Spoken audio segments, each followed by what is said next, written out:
You can say what you want, but I never been scared. Never been scared. Never been scared. Welcome to the More Than Sports Podcast, where everyone has a story.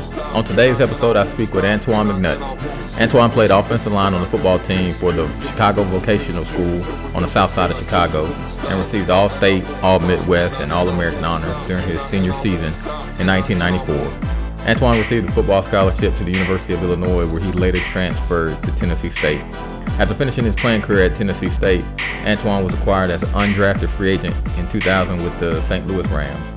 Antoine also spent time with the Rain Fire in NFL Europe, where he was drafted in the 5th round. During this episode, Antoine speaks to the importance of having mentors in his life and making decisions based on fear rather than information. After his retirement from football, Antoine has made it his primary goal to give back to his community. Antoine has authored a book called Straight Talk to the Soul and currently heads up a nonprofit with his wife, Kimberly. Thank you for listening to today's episode. Now let's start the conversation. All right, I'm here with Antoine McNutt. How are you doing today, sir? I'm pretty good. No complaints. No complaints. We're good. Well, we'll jump right into it. I guess my first question for most of my guests are, when was it or how did you get involved in playing sports? It started, I had the dream of being a basketball player first, and then a baseball player.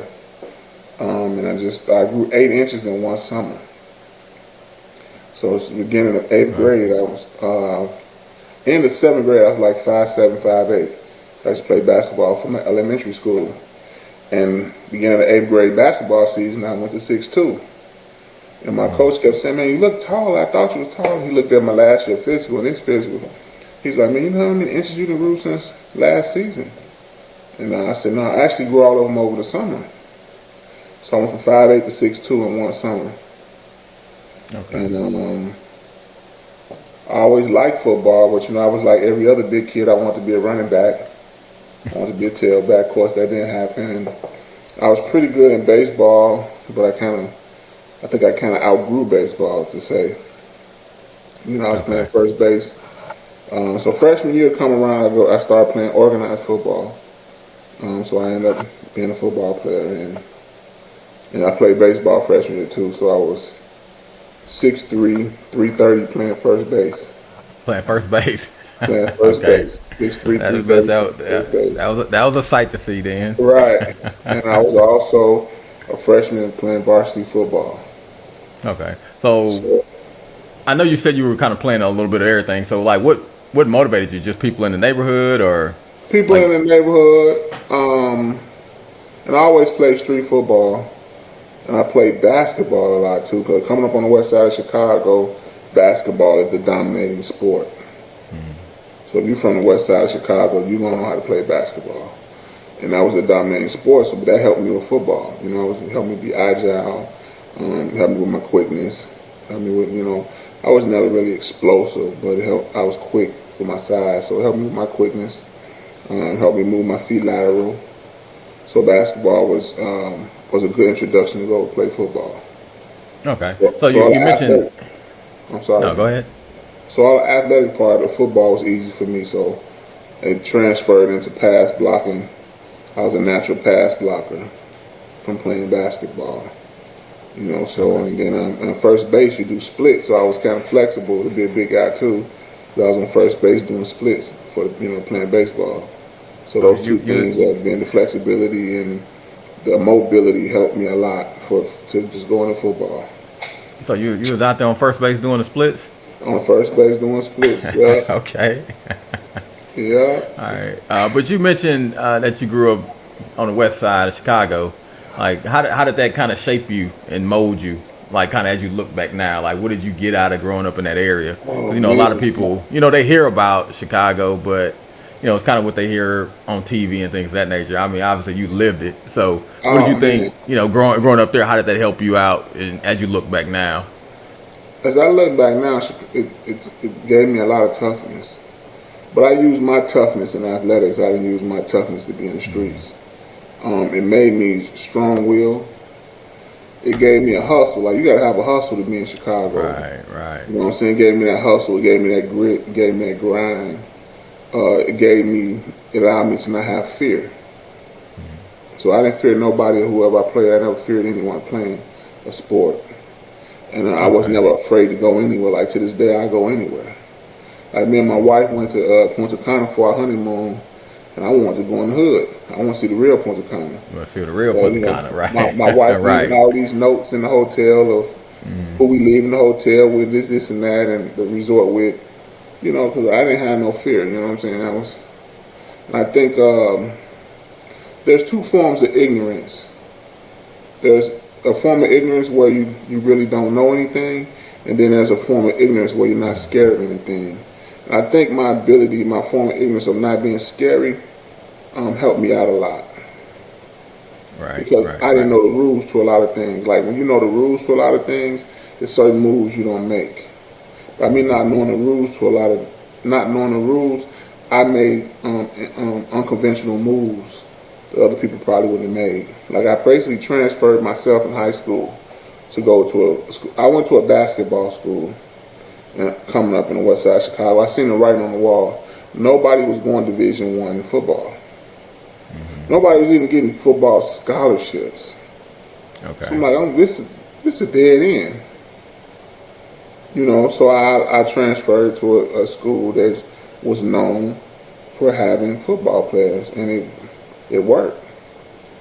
I had all kind of offers, and you know, all I wanted to do was go to the Big Ten it was the Big 8 then. I wanted to play in the Big 8 or the Big 10.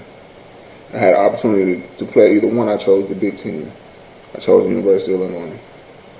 Okay. You know, so just early on, like when you started playing sports, like how did that help shape you as far as like maybe socially or, you know, because I know a lot of people use sports as an outlet. Socially, it kept me out of games. Okay. It kept me out of games and it kept me off the block. And it gave me something to look forward to. A lot of kids don't have nothing to look forward to. It kept me looking forward to something. It kept me a lot around. It kept me going to sporting events. You know what I'm saying? Anything dealing with sports, I wanted to be there, whether it was a basketball game, a football game, a baseball game.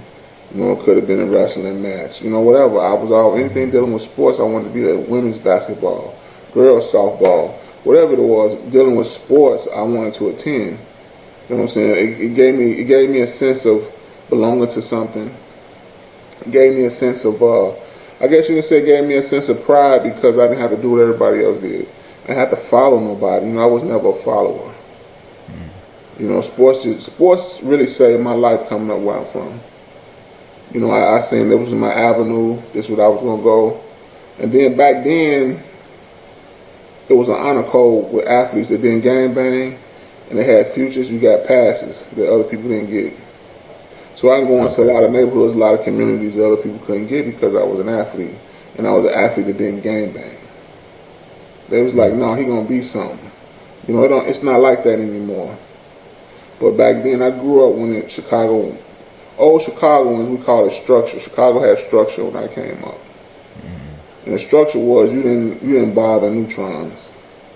You didn't bother people that didn't do what you didn't do. It was, you know, it was so help us out. What's a neutron? A neutron is a person that's not in the game. Okay. So we call somebody that's neutral, basically. Yeah, a neutron. We call it neutron. So, you know, you like, no, he a neutron. Meaning I wasn't in the game.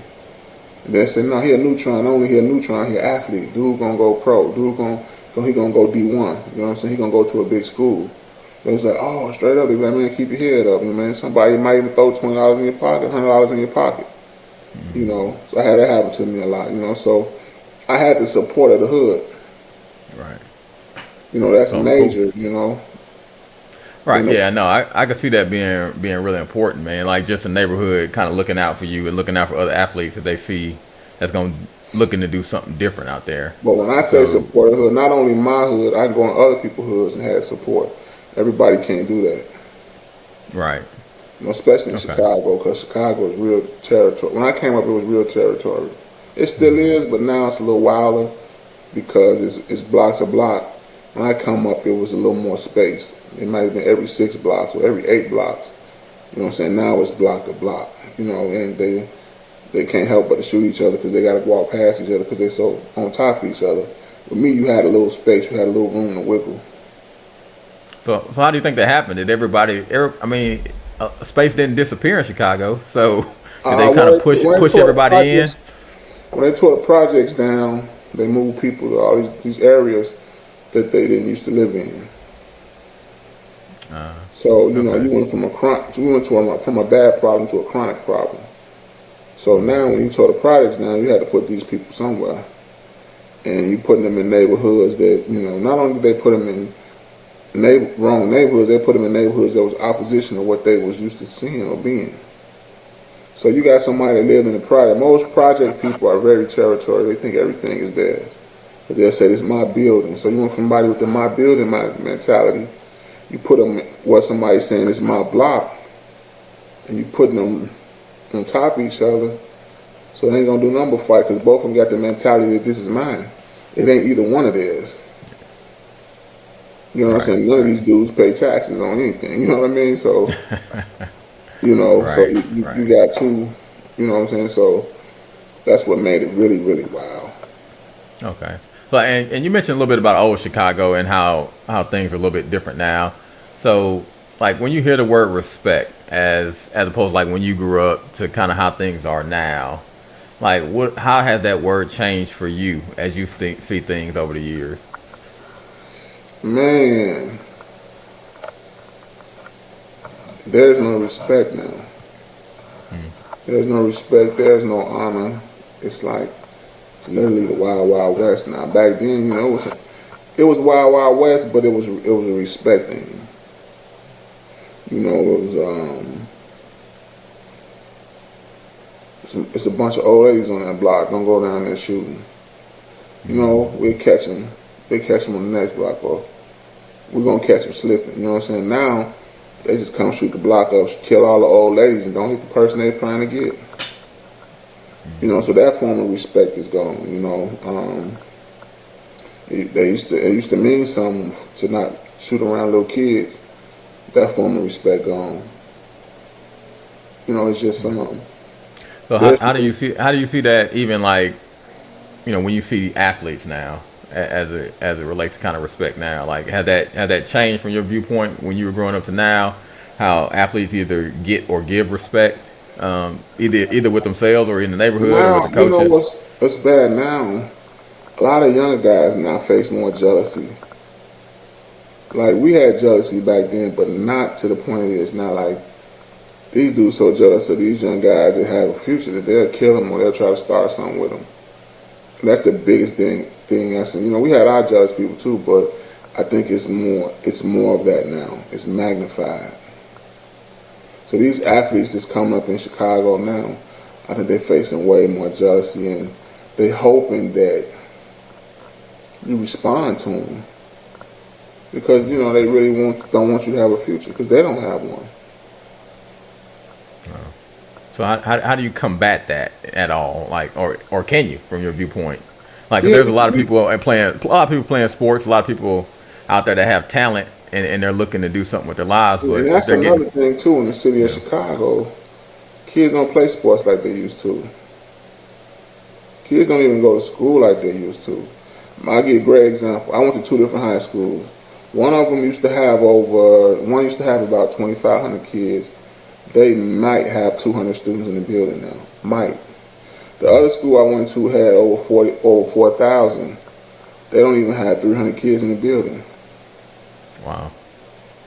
That's a big.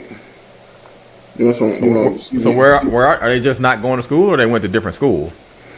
They're really not going to school no more. Like Chicago had like a 70-some% dropout rate amongst black boys. Right. It's high 70s, mid 70s. Right. Yeah. That's a definitely a significant issue across the board. Just dropout rates have not decreased; they've increased over the years. Yeah, but the real problem though, a lot of kids can't go to school because their brother might gang bang, they might gang bang, their family might be drug ties. So we call it lacking. You get caught lacking in Chicago going to school. Okay. So school ain't really a place you really want to go because especially if you went to that street life. Right. Because you can be caught. So how important would you say it would be for like a young person or a young athlete to have like a mentor or a role model that they, I think that it's can. very important. That's what I did have. We might have overlooked that part. I had role models. I had mentors and role models. Two of the guys on my block went to Mississippi Valley, and they went to I can't think of this other school. It was an NAIA, but they gave me hope, and they pushed me to like, no, you're gonna go somewhere. You're gonna be something. You're gonna be the one that go big time. You're gonna be the one that get to play on national TV. You know what I mean? And they would take me to practice. They would make sure I get there. They would drop me off, introduce me to the coach. So I had somebody to look up to. Then my mentor I met when I was 13. He had just finished playing at the University of Louisville, and he invested in me. We're still close to this day. He invested in me. He sent me to football camps. He my school didn't have a weight room. My first school. He bought me at the time it was called Bally's. It's LA Fitness now. He bought me a Bally's gym membership, and he invested in me. So I had people to invest in me, and not only invest in me, like take me there and spend the money and invest time with me and invest through conversations and then build me. I never forget when I met Dave Williams. He told me, if you're as good as everybody say you are, if you lift weights and get your grades, you go to any school you want to go to. And I was like, I said, that's all I have to do? That's easy. And that's what I did. I lift weights and I went to school. Okay. And I used to see people drop So would out. you say he helped kind of shape your vision of what you needed to do for your life? Because I guess at the end of the day, you just kind of Yeah. needed somebody to help cultivate the vision. I need somebody to give me a vision. I need somebody to believe in me. He also walked with me. A lot of times, people now don't have nobody to walk with me. I mean, to this day, he's still in my life. Okay. So, He got married before me. He was an entrepreneur before me. He was a parent before me. So he was always an example. He got me in my first. He went back to work for someone, and he brought me along with him. all right. So you need somebody like that. Right. Well, and I know there's a lot of, phony coaches out there nowadays. Like they don't necessarily, they say they're there for you, but they're not really. They're trying to see what they can get out of you. How do you kind of determine or figure out, kind of like the David Williams that you spoke about, the guys that's really for you? How do you, separate Oh, those man, from the ones my that high are just school using you? coach, my high school coach died probably a year ago, and he was so impactful for me that I would go to the hospital because you can get visits 24 hours. I would go to the hospital at 10, 11 at night and spend an hour or two with him. The last couple of weeks of his life. Okay. That's how powerful my high school coach. And it was cold outside, and it wasn't a thought. I put my kids to sleep, holler at my wife. She go to bed. I go see my coach. And one Friday night, I took my two boys with me, so I wanted them to see him and meet him before he passed. And my oldest son was like, called him grandfather football coach. This is my grandfather coach. That's what he called him, grandfather coach. And that night he kind of saw him and just, shook his head and, it was a real powerful moment because he was unconscious all the time. But when I brought my boys, he was just like, kind of gave me the nod, So that's how powerful my high school coach was. He told me. You were saying he's powerful, but what specifically did he do for you that kind of helped you move to that next level? He was always honest, always truthful. He would never tell me what school to go to. He let me make my own decisions. He promoted me. He put me on that big stage. He believed in me. He gave me exposure. And he never lied to me. And he was always there. You know, I never forget when I came home from school, because I ended up transferring from the University of Illinois, and he was just like, what's wrong with you? These people telling me you can't do this, you can't do that. He's like, you left here doing all this. He was like, was you in a car accident I don't know nothing about? I said, no, coach. He said, did you hit your head and I don't know nothing about it? I said, no, coach. He said, man, you need to get out of there. Them people destroying you. Right. You know, and I remember a conversation I had with another Big Ten coach. He says, they're not recruiting you to be a player for them. They're recruiting you so you don't come back and beat them. They don't really want you. They just don't want you to go nowhere else and beat them. And that's how they treated me. Wow. And my high school coach was like, man, I can get on the phone. People remember you from high school. That's how great your career was. And he called a coach and was like, hey, man, Antoine McNutt ain't happy at this school. You got room for him? And the coach was, I can't use the words he used, but he was like, send him right now. If he want to leave that place, tell him to get a release. I got a scholarship for him right now. And I went on the wire and I had like 25 offers. Wow. You know, and I wanted to go the black college route. I wanted to go 1AA because I had basically redshirted my freshman year and wasted two years at the University of Illinois.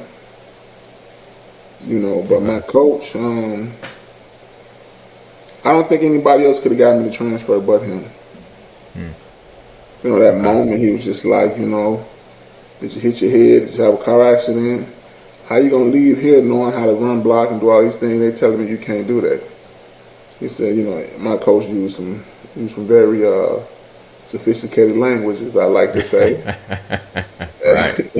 Every coach does. Yeah, and he was just like, man, these people killing you. You don't even think you can play football no more. You left here all confident, and you know, and now you act like you never played the game at all. I transferred to Tennessee State, got the love and the fire back. Had a good career. Played on one of the only black team to win a white conference. We did it 2 years in a row. Went to camp with the Rams, went to NFL Europe. Got hurt in both places, but I don't have that wondering could I play in the NFL, or if I would have left, would I would have got a shot in the NFL. The crazy thing about all of this is I still had a vision of me playing in the NFL even when the University of Illinois wasn't playing me. I always seen myself still going to the NFL, even when this team wasn't playing me, the school wasn't playing me and telling me all this bad stuff. And I had this one offensive line coach. I hated this guy. I hated this guy. I think we all had that one coach we didn't like. No, but I felt he disrespected me on a lot of levels. You know, and then I didn't have parents, so I didn't have nobody to talk to. He was very, I think when they know people don't have support, they can be abusive to you. And then I felt I was in a position where I had to be there. I had to accept the abuse. I had to, you know. But to me, it was just like, if I could have got away with punching him in the face, I probably would have. You know, but like when you say abuse, like what? Like you're just talking like mental? It was kind of like mental. Oh yeah, he played mind games with me. Right. I know people go through, and it's not talked about. You know what I'm saying? A lot of people have post-traumatic sports syndrome. Oh yes, absolutely. You know, and it comes from people playing mind games with you. It comes from people, you know, being able to talk to you any kind of way, treat you any kind of way. Like the NCAA, man, is, whew, man. Like one kid from UConn that won the national championship, he said, man, I won this school national championship and I'm hungry. Man, that's one of the realest statements ever. Right. This school just got millions and millions of dollars from you winning. And you hungry. If that ain't some form of abuse, you know, it's crazy what collegial athletes go through. Right. Well, You know, and they try to bank on, trying to say that they're amateur athletes, and then to your point, you got people out here starving, when in the you're universities not making treated millions of like an dollars. amateur athlete though.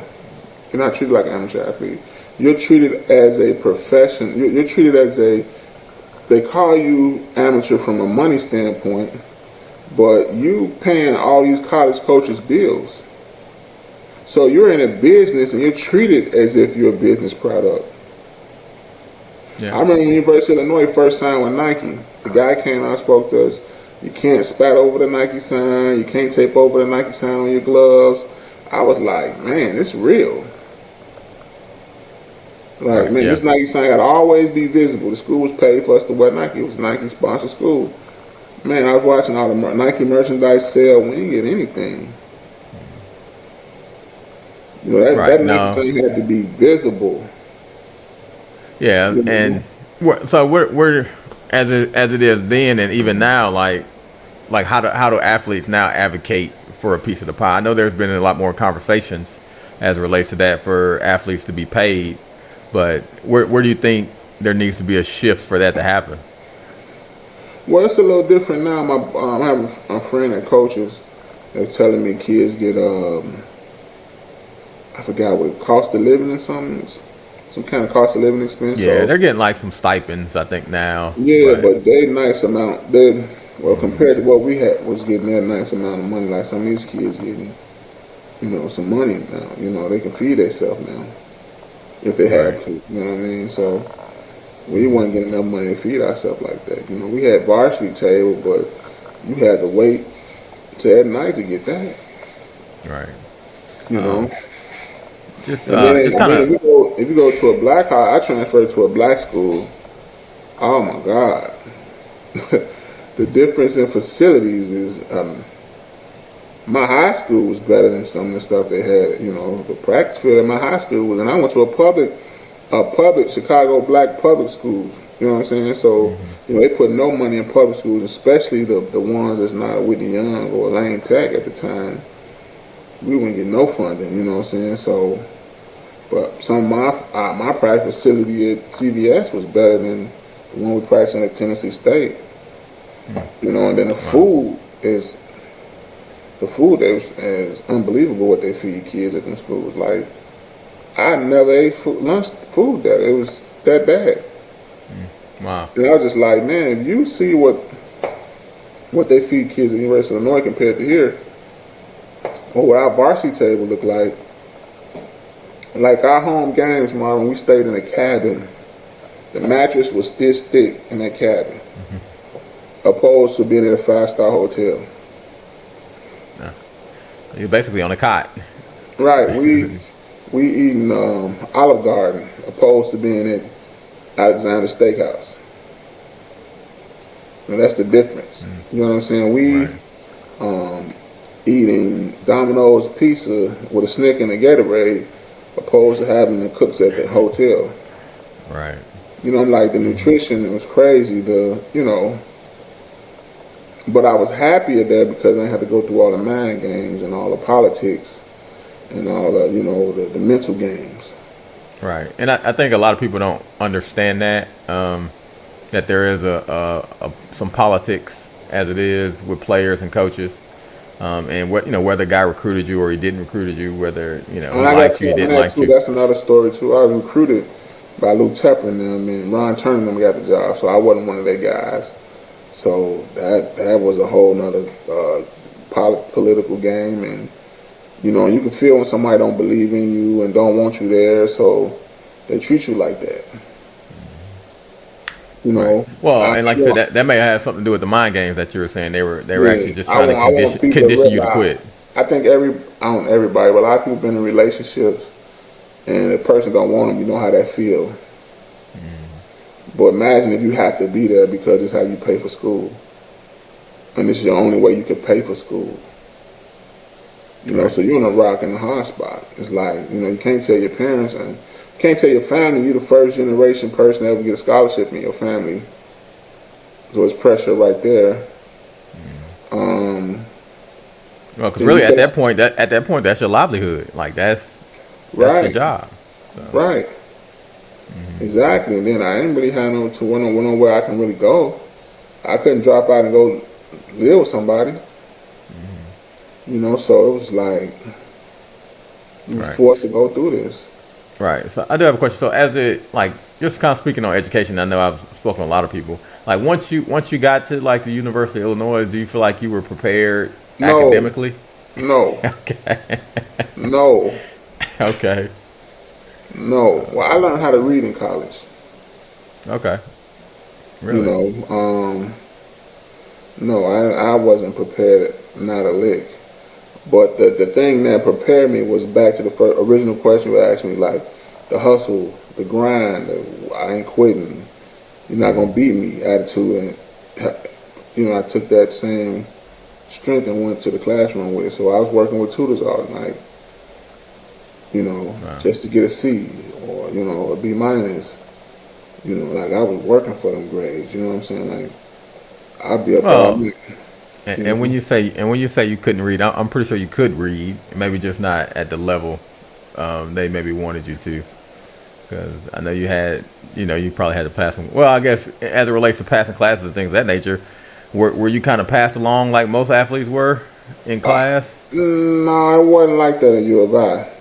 Well, I'm talking about in high school to get to Oh, UI. high school, it's, in Chicago Public League, man, you just gotta show up sometimes. Show up and don't be a problem. You should be able to get a seat. When I see people not graduating or they're not passing in public schools, especially Chicago public school, you just ain't trying at all. Okay.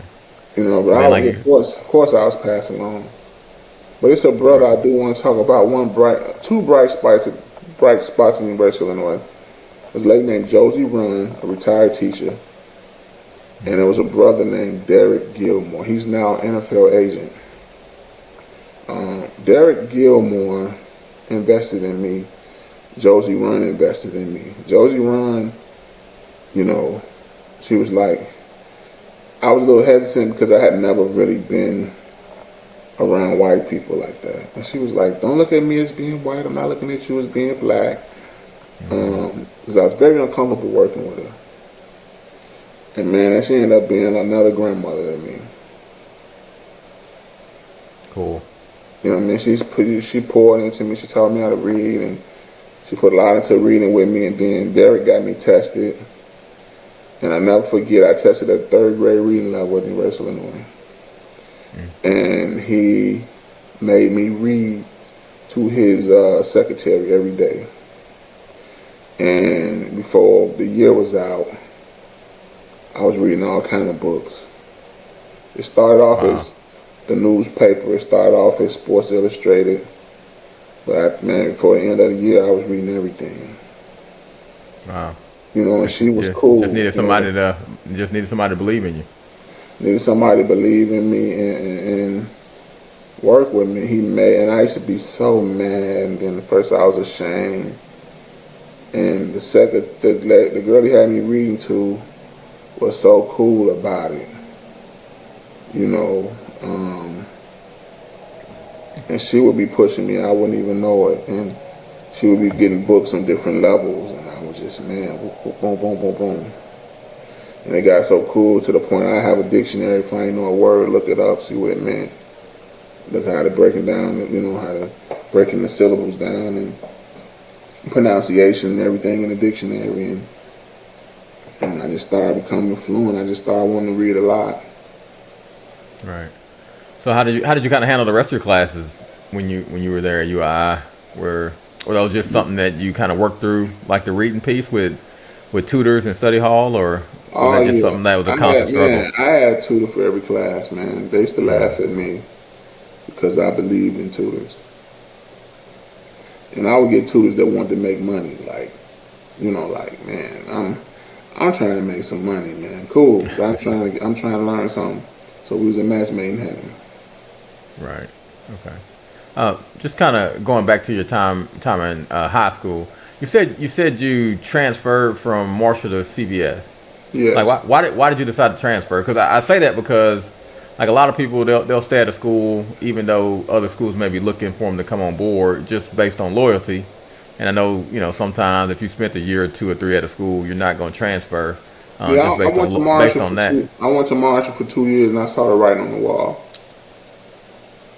I seen it was a dead end. Like, guys was not. I don't know. To this day, I don't know nobody that went D1 in football from Marshall. We talking 30-something years. I don't know. I can't name nobody went D1 in football from Marshall.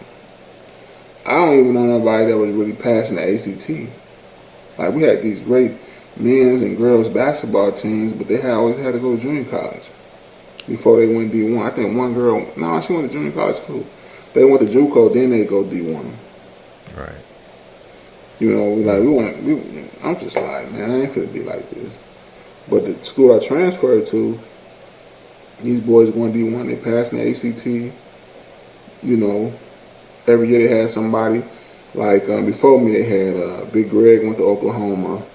Chris went to Oklahoma. Mo went to Illinois. Dale went to Michigan State. Frank went to Michigan State. Reese went to UNLV. We just popping them out. And I'm like, man, I'm next. Right. You know what I'm saying? Big Mo went to the University of Illinois. From Big Mo and Christian to me, we ain't had nobody go big time. We ain't had no All-Americans. I'm like, man, I'm fit to be the next one. And I end up being the next one. Chris George went to my high school. Dick Buckets went to my high school. Wow. Okay. Was U of I, was that your first choice? No, I went to U of I because I thought I was going to be a Prop 48. I passed the ACT after signing day. If I'd had the ACT score before signing day, I would have never went to the University of Illinois. But out of fear, and me not knowing no better, and me not really getting an understanding what a Prop 48 was, I was just hearing the money part. The money part and not understanding it. I would have probably went to a more winning program in the Big Ten. I had a lot of offers, but a lot of people they didn't really bag out. I just was afraid to be a Prop 48 because I didn't know what it was, and they said, you don't want to go out of state and pay out of state fees, all this and all that, because the Prop 48 you pay your own way. So I'm like, man, if I'm a problem, I'm probably right here. And that was the worst. That was a fear decision. Right. I would have been the first recruiting class at Michigan State. So Michigan State would have been your choice, your first choice. Yeah, but I still went on my recruiting trip. Even after I committed to Illinois, I still went to Michigan State. Michigan State probably. I should have probably went to Michigan State. Okay. Or if I passed the test, and I don't know where I would have went if I'd had the score before signing day.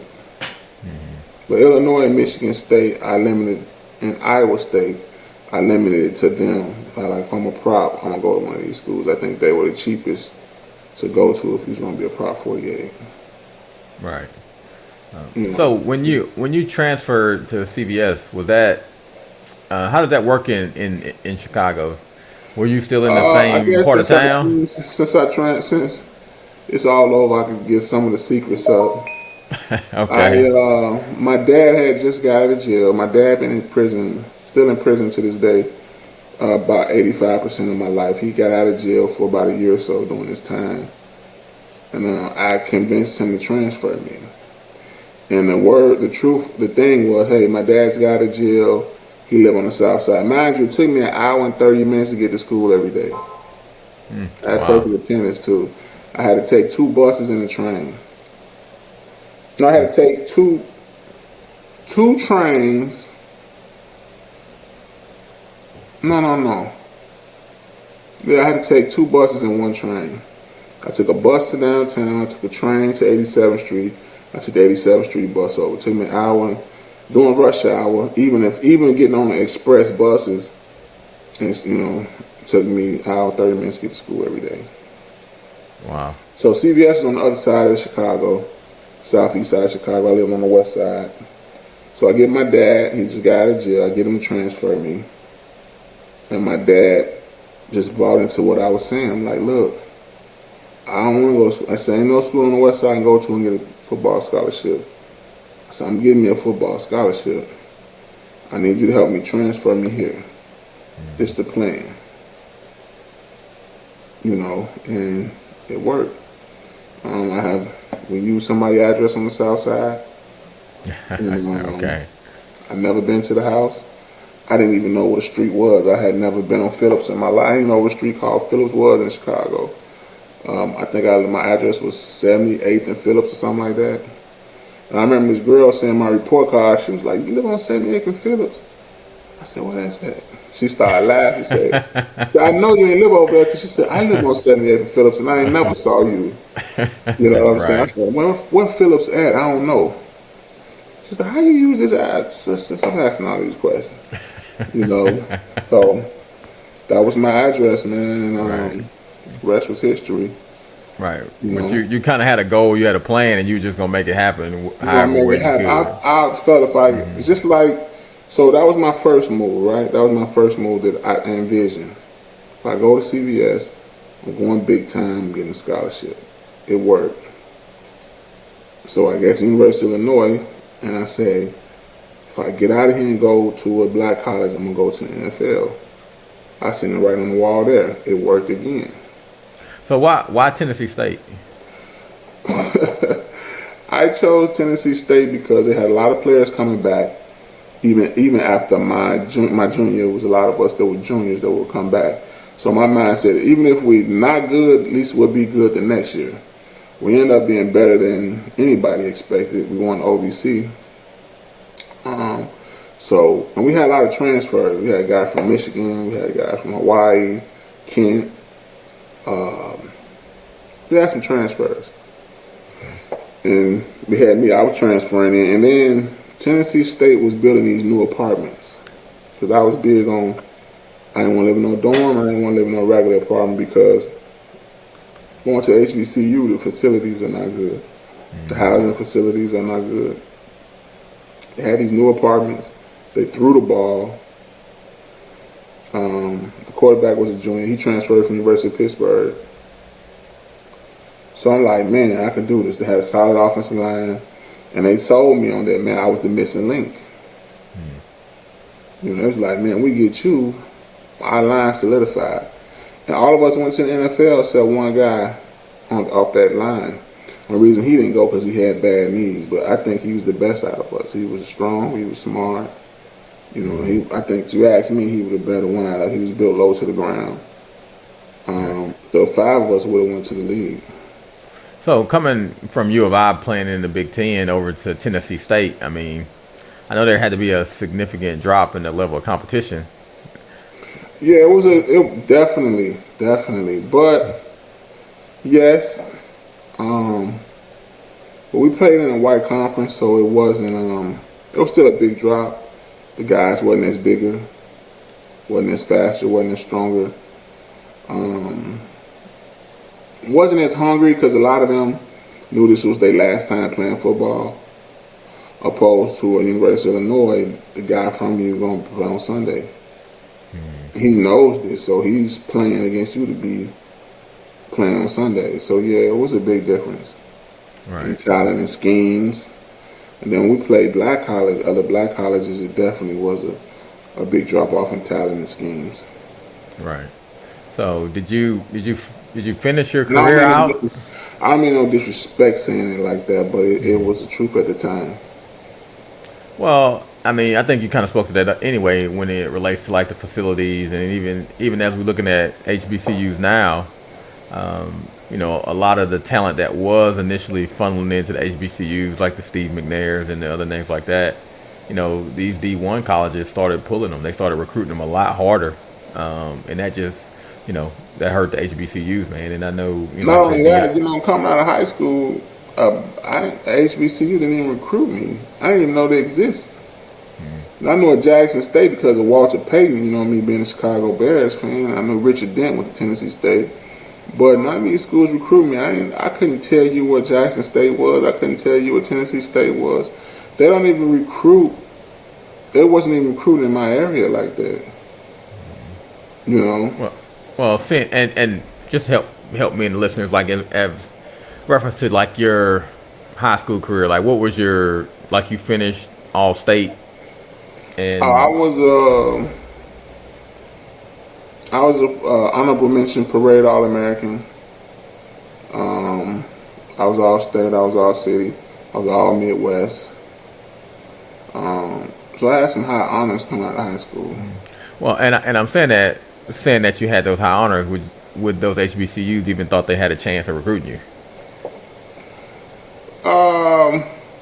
To be honest with you, if they would have sold if they would have sold me on the Prop 48 thing and showed me campus and stuff, you never know. You know, but then again, I probably wouldn't have went to one because they was looked down upon Right. coming out of high school. You know what I'm saying? Like, you don't pass up Michigan State, University of Illinois to go to a black college. You know, like I went from what $10-15 million budget to maybe a $100,000 budget. That's a Right. big drop off. You know what I'm saying? Like, you get one pair of shoes. That's man, you That's get tough. shoes anytime you need them in this bigger school. You know what I'm saying? You get an old hand-me-down jogging suit. And we get new jogging suits every year, multiple ones. You know, Right. so it was a lot different, you know. Right. It's a lot different. And, you know, our locker rooms were secured and fancy, up to date. You know, you got the football facilities. You know, you got your own varsity table. You got your own weight room. All that stuff. None of that is state. You know, you're sharing a weight room with every program. You don't have a varsity table, Right. which is different.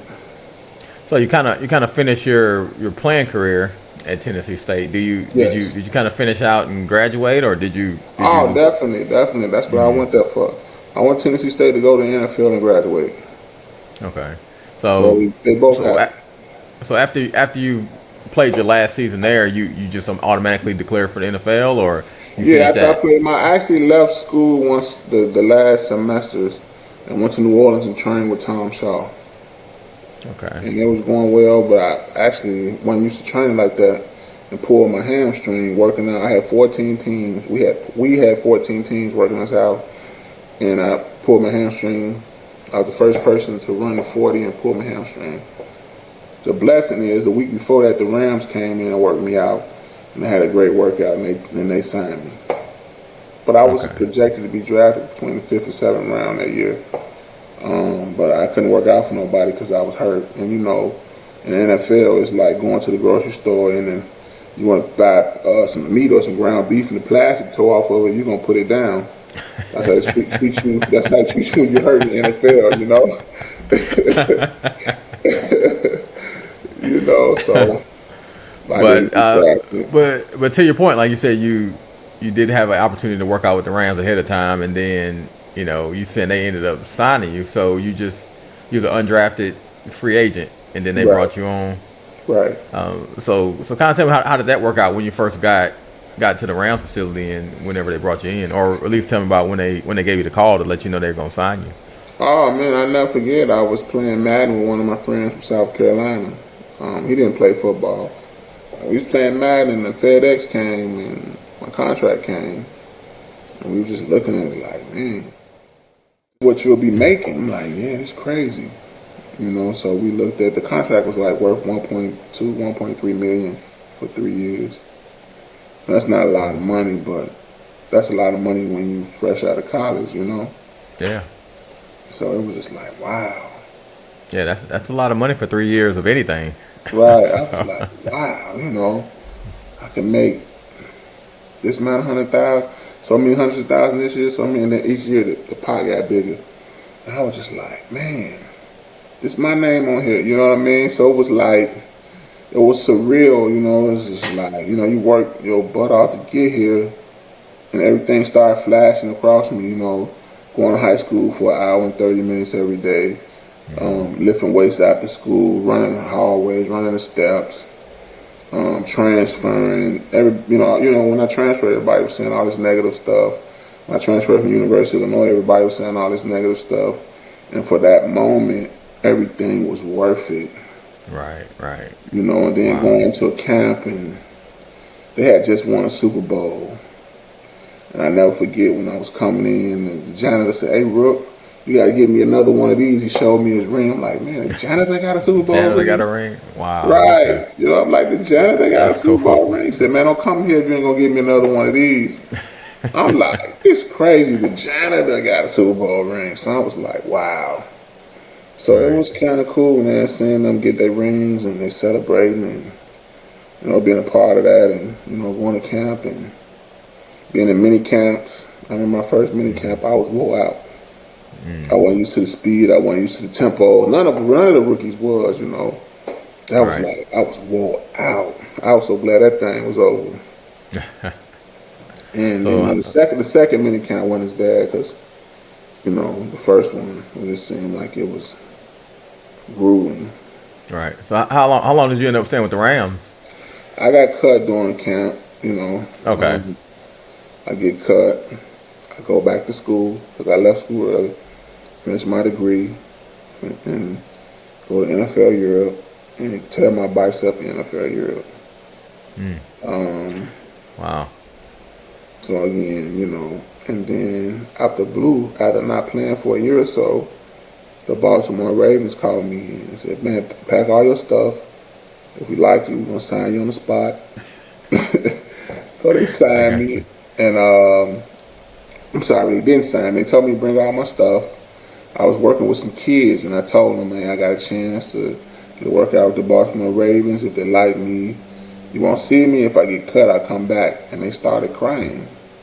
Oh, wow. I was like, whoa. I didn't know I meant that much to them.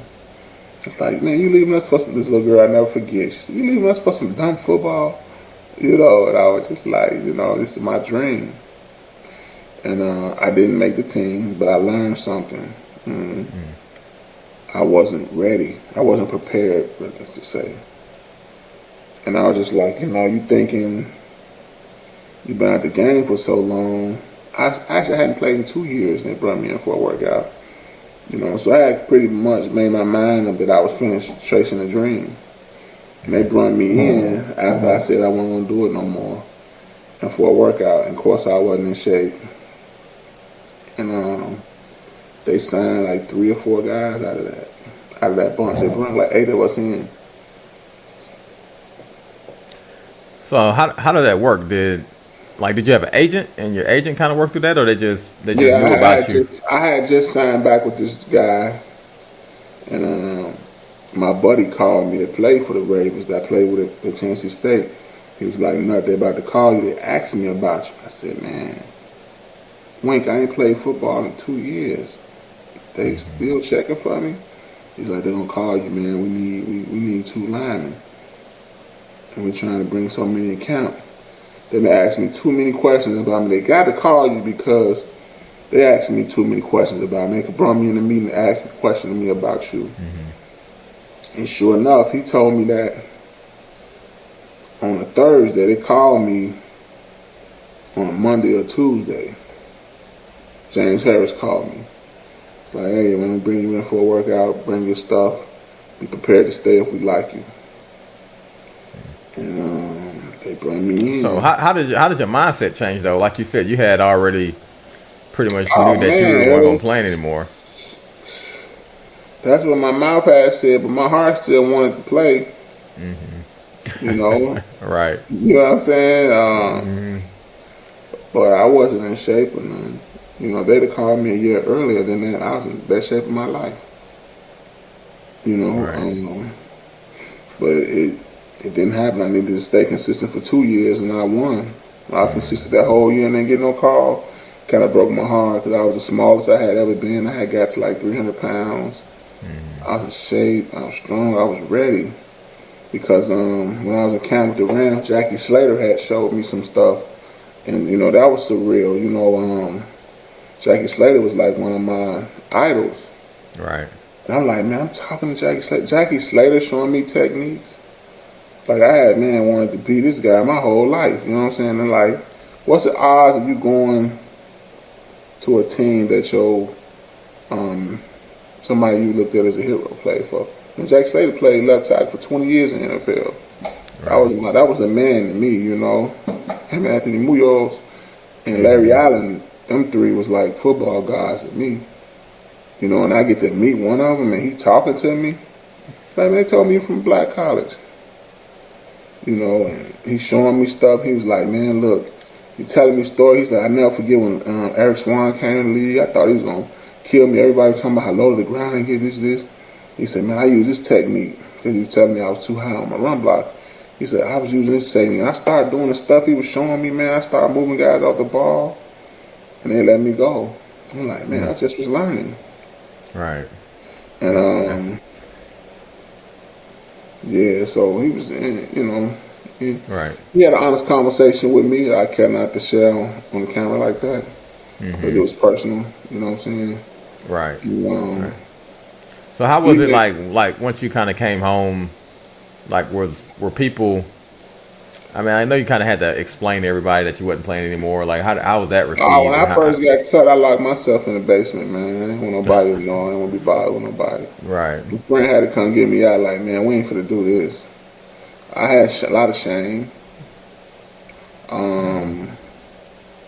I felt like I blew an opportunity. And then my mentor told me, he was like, look, man, that's all. He said, football is all, what's the word he used? He said, on that level, it's not about the best man that win. What's the word he used? He said, it's all opinionated. He said, you can't let nobody opinion say whether you can play football or not. And it just clicked. I'm like, man, he's right. And it made me, it lit a fire in me. So I went back working out so I can go to NFL Europe. He's like, that's opinionated, man. That ain't no facts. You know, because you ask anybody, especially offensive line, they kind of choose who they want for their second, the bag-ups. Right. You know, I don't think many bag-ups are good in the NFL where they just head and butt shoulders amongst anybody else. Like, you can be a bag-up for 10 years in the NFL, get your check, and get out of there if they like you. They like you. So, you mentioned you spent some time in the NFL Europe. Like, how does that process work? Because I know a lot of people are not familiar with that. To me, most of the guys that was in the NFL Europe had been in somebody's training camp, or they was allocated by a team. I wasn't allocated by a team. I was drafted in the second or third round by the Ryan Fire. And I think, I don't know what round I was drafted. Let me not say that. Somebody go Google it. It's like, man, he won the 10th round. So I don't really remember which round I got drafted in by the Ryan Fire, but I did get drafted by the Ryan Fire. And I had a coach that wasn't political, Mike Bender. Never forget him. And he's like, man, I'm picking the best five. I don't care what positions y'all play, and he picked the best five. I was one of the best five. And he loved me, and I got hurt, and he wouldn't play me. I was so mad with him because he wouldn't play me on two of the national TV games. I'm like, man, my family want to watch me play. You know, and he was like, man, you hurt. I'm not finna let you hurt yourself, and this ain't the big picture. Right. So he set me out a couple of games, man. You know, some of my people back home looking for me because we on national TV. You know, and I didn't play those games, but I understood what he did. Right. You know. Well, I mean, you might be walking with a walker right now if you didn't. So you never know. That's true. That's true. There's very few coaches that probably would have even done that. Oh, right.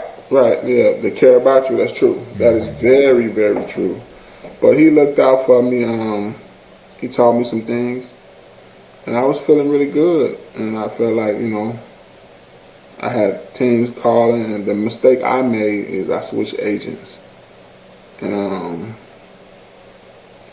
I went with a slick talker, not knowing what I was doing, and not knowing I was going to be one of his first. I'm thinking he got to stay, we got stuff going on, so he was trying to build his company, and using me to be one of the first athletes, and they didn't give me no job. And the guys I fired had teams lined up for me. Like I could pick which camp I wanted to go to and get a nice little signing bonus. But I went, I made a mistake. And plus I had got hurt in the NFL too. I tore my bicep. Okay. Wow. So I'm hearing you had a few injuries, man. Was that something that you ever experienced previously, like when you were in college with injuries? Or was that just something you kind of started running into? I kind of went to college as damaged goods. Coming out of high school, my story is I didn't have parents, so I didn't really have health care that I needed, or I wasn't getting checked on as I needed. And I got a real bad ankle injury my senior year, but I never missed any games. I'm hopping along and all this and all that, still trying to practice and run, And I messed my back up compensating because, blocking and doing all this stuff because my right ankle was messed up. So I had to compensate into doing that. I messed my back up. So I pretty much went to college with a bad back. And to this day, you look at between my 4 and 5, I don't have any cartilage. Okay. Wow. Yeah, I know a lot of athletes, they got those war stories, man, when they played and kept playing, they were hurt, man, and now, kind of on the back end of things, they're dealing with, a lot of those injuries. It's crazy, because you up against so many odds, right?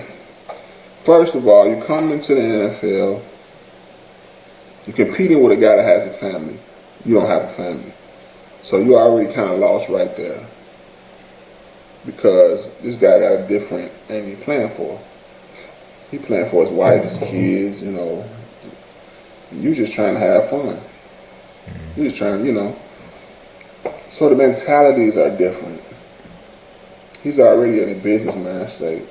You're not on a business mind state because you don't really know how to. And he know how the business. This guy know how the business work, and you don't know how the business work. So that causes some problems too. And then if you're not like a first rounder, a second rounder, where they're gonna give you the run the red carpet out for you, and you time to develop and all this and hone your skills, you short. Right. So kind of. Your playing career is kind of over, and I see you kind of transitioned into some other things. So I heard you even co-authored a book. Is that right? Straight Talk to the Soul? Yes. We wrote a book. Me and Dana, we sold it out to Trump. We did pretty good. Just like any partnership, sometimes when you're not on the same page, the book could have really did really well, but we wasn't on the same page about a few things, so we kind of had some hookups right when the book was taken off. So what kind of prompted you to put a book together? Like, was that just something you always wanted to do, or did somebody approach you? Or me and him was sitting. We used to work together. We used to work at this alternative high school. We were just sitting, and I just started describing how the nightlife takes advantage of people and steals their soul. And he was like, "Man, we should write about that." And that's what we did. I just described to him, all the stuff I saw, like how I see what the men do and what the women do, and how it takes away from them, and what they do for this nightlife. This illusion that they do for the nightlife, and how it just changes them, and how they lose themselves. And we wrote about it, and then we just started writing different short stories. Right. So even now, so you're working with kids now. Can you tell us a little bit about that? I work for. Well, right now, I kind of shifted a little, but for 13 years, up until last year, I worked with kids in sex trafficking, drug sellers, drug users, and gangbangers. I did that for 13 years, so I was in the streets of Chicago for 13 years, dealing with all those different elements I just named. So what kind of prompted you to get into that? My mentor. And I always had a heart where I wanted to give back. That's what my whole dream of going to play football was for. to have the money to fund programs I wanted to do. You know, that was one of my big things. Because I always feel that the real smart kids get help, the real bad kids get help, but the kids in the middle don't get help. So I wanted to create something to help the kids in the middle. Because everybody overlooks the kids in the middle. Right. The ones that's not athletes, the one that's not what people call genius or whatever. So those kids in the middle get stuck, and there's nothing for them. Okay. No, actually, I've actually never thought of that. So. Yeah, nothing for them. So I wanted to do something for them because I felt like if I wasn't an athlete, I would have been a kid in the middle. So I always wanted to work with that population. Okay. So you, like I said, I guess you've done some kind of mentoring and counseling with kids. You've done some consulting. You've co-authored a book. So obviously you kind of kept moving. You hadn't stopped moving forward in whatever interests you at the time. But could you tell me a little bit about, I guess this partnership you're having with your wife is called Journey to Freedom? Oh man, Journey for Freedom it's a nonprofit now. We have a 501c3 for it now. And we teach trauma classes.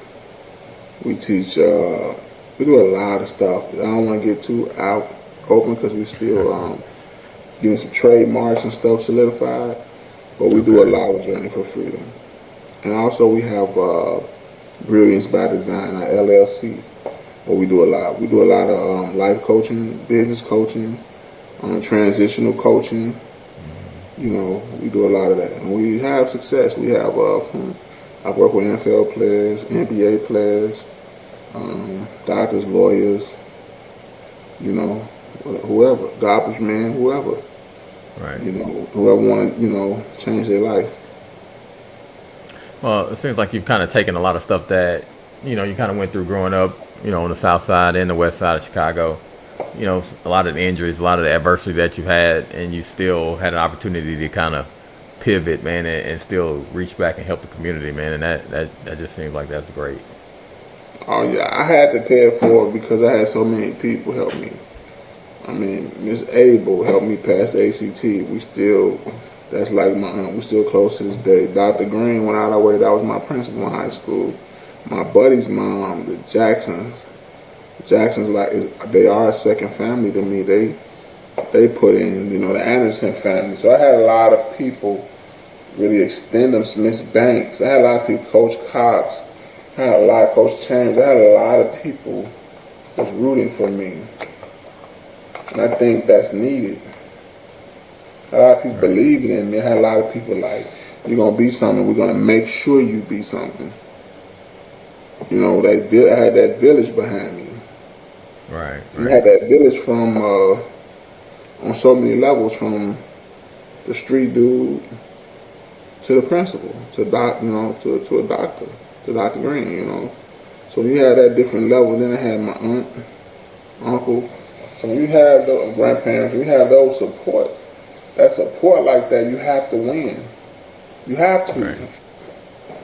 I couldn't let nobody down that invested in me like that. Mm-hmm. All right. So now we'll try to get you out of here, man. We got a couple quick fire questions. No problem. So, what would you say is the best decision that you've ever made? That's tough. But I'm going to go with the early ones because the early ones, transferring from Marshall, because it set off going to college. And going to college set off going to the NFL and, you know, getting to travel all over and, you know. So I'm going to say my Marshall move. Okay. What would you say success looks like to you? Success look like to me is being for myself is not failing my family.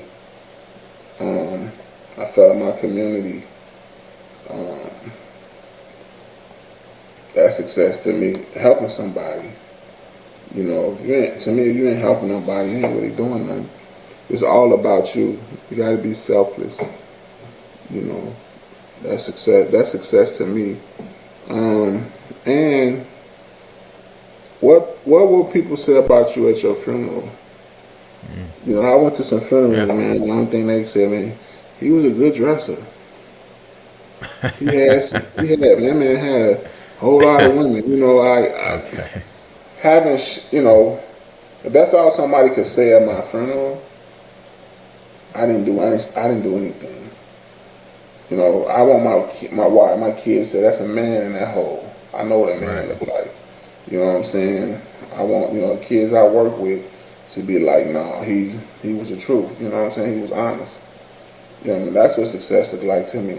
I think success also, if you're doing something right, you should have some kind of financial gain with it too. Understood. Okay. What is like any kind of hidden talent that you may have that not a lot of people know about?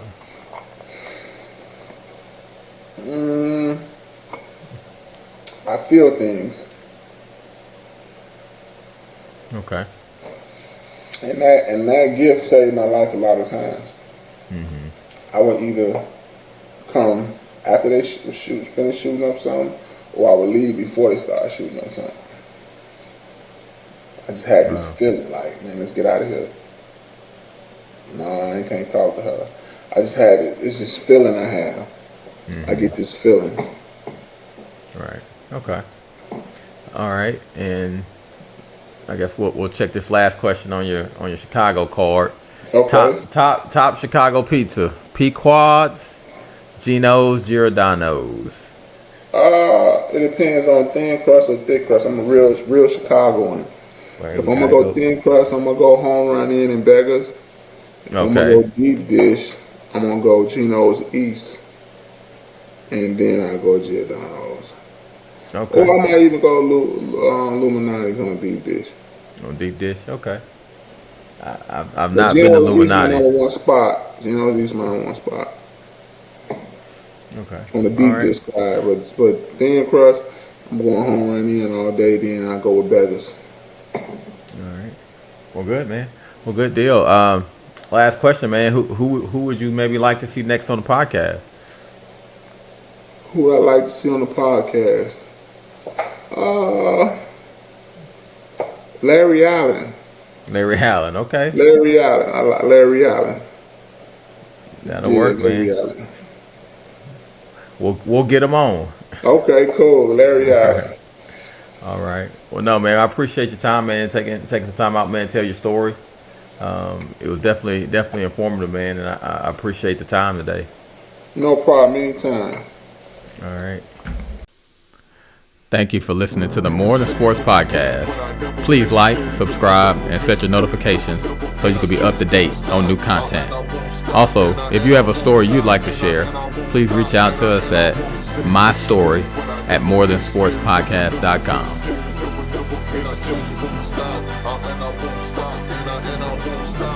And I won't stop.